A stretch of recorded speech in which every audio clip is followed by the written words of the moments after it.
Hello mga B! Gusto ko lang i-share ang aming long ride experience from Batangas to Vigan. So ano, tara!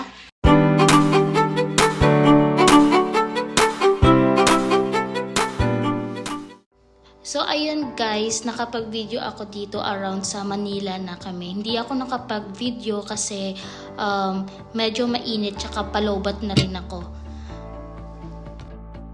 Pero umalis kami sa Batangas is around 4 p.m.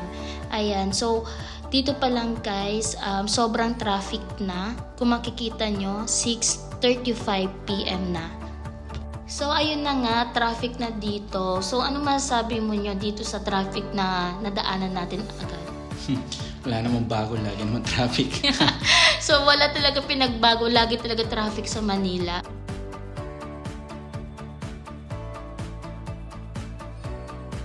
Ito nga pala mga B ang unang stopover namin around Valenzuela. So kailangan na namin mag-dinner and mag-charge rin ng mga phone.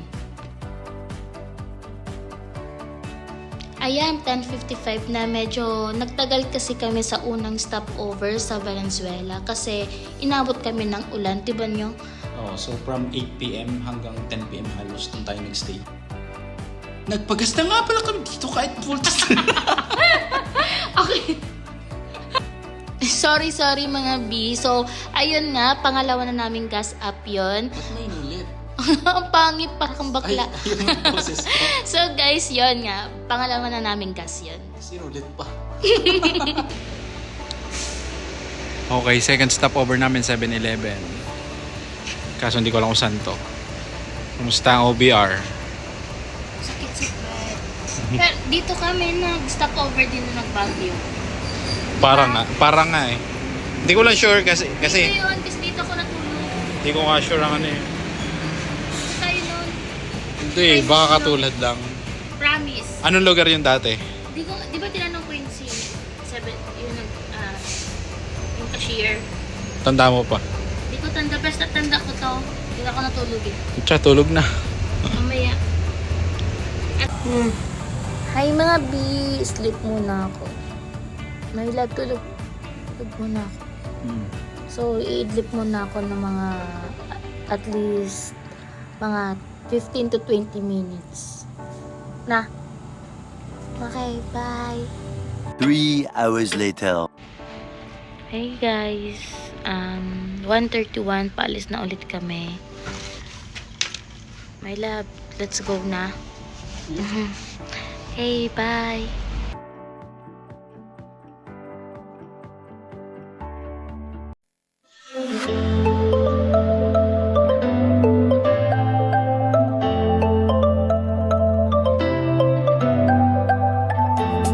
Tarlac na kami itong time na to. So, siguro around Mga 2 a.m. 2 p.m. So, ganito kalinis ang daan. Halos wala nang ibang sasakyan. Nung minadaan na kaming Petron, bali nagpagas na rin kami. So, pangatlong gas up na namin to. I love. Kagyan na lang ganito. Okay ka pa? Oo naman. Saan na tayo? Sa puso. Hindi ko alam. Mga ilang oras pa? Kilig pa tayo dyan? Oo. 4 hours pa, no? 4 hours. Hindi yan tunay.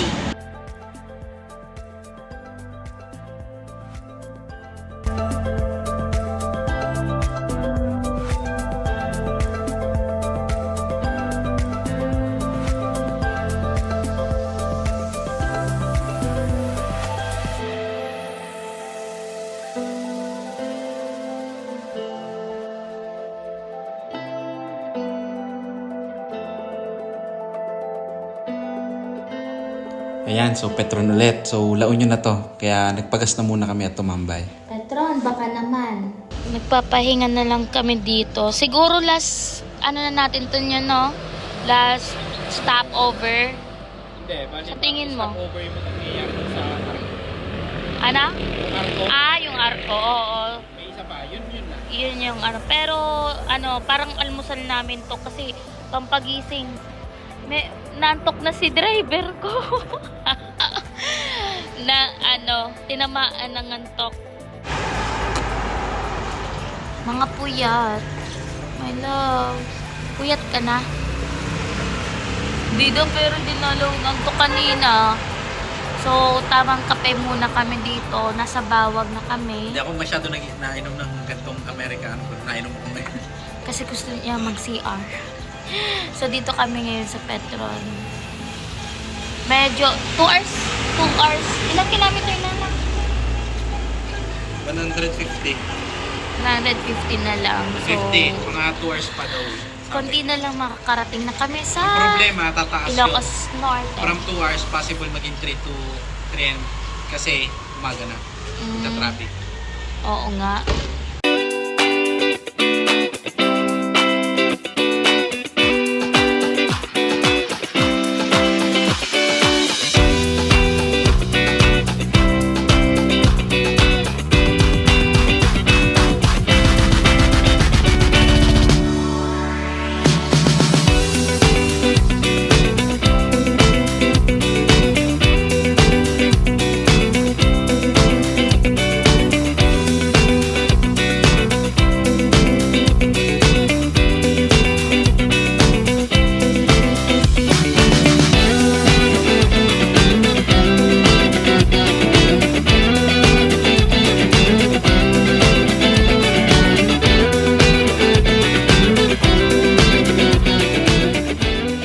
Good morning mga B!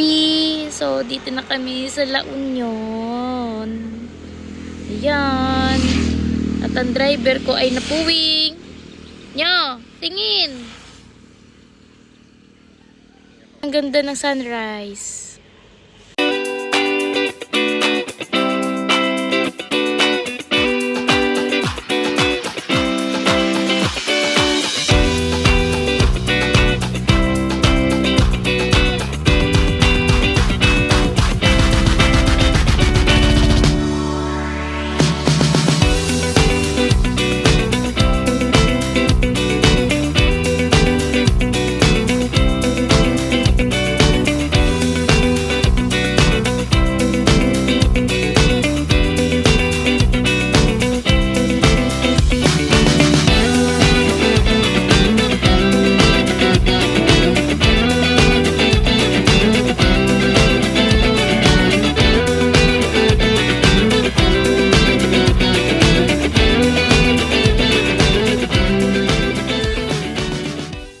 Hey, andito na kami sa Ilocos Sur. Yeah. So, sabi, bungad pa lang ito. Ang saya, nakarating na kami. My love, nakarating na tayo. Yay! Welcome po sa Ilocos Sur. One Locos Sur.